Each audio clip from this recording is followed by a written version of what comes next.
ایک قافلہ گیلان سے بغداد کی طرف رواں دواں تھا۔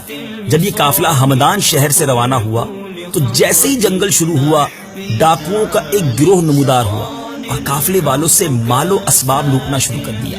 اس قافلے میں ایک نوجوان بھی تھا۔ ایک ڈاکو اس نوجوان کے پاس آیا اور کہنے لگا، صاحبزادے تمہارے پاس بھی کچھ ہے؟ نوجوان بولا، میرے پاس 40 دینار ہیں جو کپڑوں میں سلے ہوئے ہیں۔ ڈاکو نے کہا، صاحبزادے مذاق نہ کرو، سچ سچ بتاؤ۔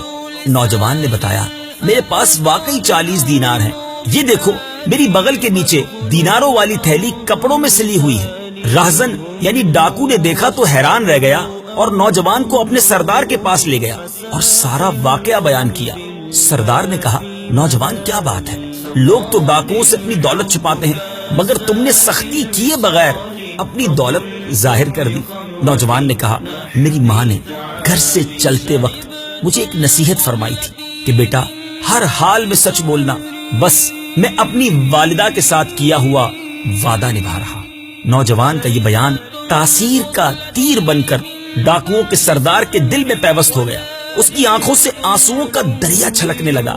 وہ کہنے لگا، صاحبزادے تم کس قدر خوش نصیب ہو کہ دولت لٹنے کی پرواہ کیے بغیر اپنی والدہ کے ساتھ کیے ہوئے وعدے کو نبھا رہے ہو، اور میں کس قدر ظالم ہوں کہ اپنے خالق و مالک کے ساتھ کیے ہوئے وعدے کو پامال کر رہا ہوں اور مخلوق خدا کا دل دکھا رہا ہوں۔ یہ کہنے کے بعد وہ ڈاکوؤں کا سردار اپنے ساتھیوں سمیت سچے دل سے تائب ہو گیا اور لوٹا ہوا سارا مال، جی ہاں صرف اس نوجوان کا مال نہیں بلکہ پورے قافلے والوں کا مال واپس کر دیا۔ اے میرے میٹھے اسلامی بھائیوں، آپ جاننا چاہیں گے یہ کون نوجوان تھا جو جوانی کے عالم میں اس قدر سچ بولنے والا اور اپنی ماں سے کیے ہوئے وعدے کی پاسداری کرنے والا تھا؟ کہ نوجوان کوئی اور نہیں، آسمان ولایت کے چمکتے ہوئے تارے، جی ہاں پیران پیر، پیر دستگیر سیدی غوث اعظم شیخ عبد القادر جیلانی رضی اللہ تعالی عنہ تھے۔ یہ آپ ہی کی نوجوانی کا واقعہ ہے کہ آپ کی والدہ نے آپ سے سچ بولنے کا وعدہ لیا تھا اور آپ نے اس وعدے کو نبھایا۔